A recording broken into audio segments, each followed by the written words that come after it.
കോഴിക്കോട് എടവണ്ണയിൽ ബസ്സും സ്കൂട്ടറും കൂട്ടിയിടിച്ച് അപകടമുണ്ടായി. യാത്രക്കാരൻ അത്ഭുതകരമായി രക്ഷപ്പെട്ടു. ആ ദൃശ്യങ്ങളിലേക്ക്.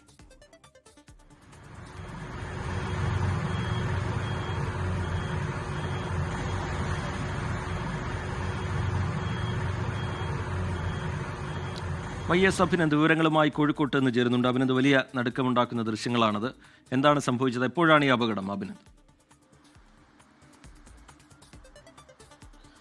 റജിത്ത്, എടവണ്ണ കൊയിലാണ്ടി സംസ്ഥാന പാതയിൽ നോർത്ത് കാരശ്ശേരി ഇന്നലെ നടന്ന അപകടത്തിന്റെ ദൃശ്യങ്ങളാണ് ഇപ്പോൾ പുറത്തു വന്നിരിക്കുന്നത്. സ്കൂട്ടർ യാത്രക്കാരൻ അത്ഭുതകരമായി രക്ഷപ്പെടുന്ന ദൃശ്യങ്ങളാണ് ഇപ്പോൾ 24-ന് ലഭിച്ചിരിക്കുന്നത്. സ്കൂട്ടറും ബസ്സും തമ്മിൽ കൂട്ടിയിടിക്കുകയായിരുന്നു. ബസ്സിന് എതിരെ വന്ന സ്കൂട്ടർ ഈ ബസ്സിന്റെ മുൻവശത്ത് ഇടിച്ചു.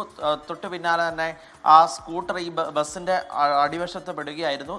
യാത്രികൻ റോഡിനൊരു വശത്തേക്ക് മറിഞ്ഞു വീഴുകയും ചെയ്യുകയായിരുന്നു. അതുകൊണ്ടാണ് ആ യാത്രികൻ രക്ഷപ്പെടുന്ന രീതിയിലേക്ക് കാര്യങ്ങൾ എത്തിയത്. അതിന്റെ ദൃശ്യങ്ങളാണ് ഇപ്പോൾ പുറത്ത്. എടവണ്ണ കൊയിലാണ്ടി സംസ്ഥാന പാത ഇത് നേരത്തെയും ഇവിടെ ഒരുപാട് തരത്തിലുള്ള അപകടങ്ങൾ ഉള്ള ഒരു സ്ഥലമാണ്. അവിടെയാണ് ഇന്നലെ ഇത്തരത്തിലേക്ക് ബസ്സും സ്കൂട്ടറും തമ്മിൽ കൂട്ടിയിടിക്കുകയും യാത്രികൻ അത്ഭുതകരമായി രക്ഷപ്പെടുന്ന ദൃശ്യങ്ങൾ പുറത്തു വരികയും ചെയ്തിട്ടുള്ളത്. ശരി, എടവണ്ണയിൽ ഇന്നലെ ഉണ്ടായ അപകടത്തിന്റെ ദൃശ്യങ്ങളാണ് ഇപ്പോൾ പുറത്തു വന്നിരിക്കുന്നത്. YS അഭിനന്ദ് വിശദാംശങ്ങൾ പങ്കുവെക്കുകയായിരുന്നു. ലോകത്തെവിടെയായാലും ഏത് സമയത്തും 24 വാർത്തകളും ഓഗ്മെന്റഡ് റിയാലിറ്റി പാക്കേജുകളും എക്സ്പ്ലെയിനറുകളും വിശദമായി കാണാൻ ഞങ്ങളുടെ യൂട്യൂബ് ചാനൽ നിങ്ങൾക്ക് സബ്സ്ക്രൈബ് ചെയ്യാം.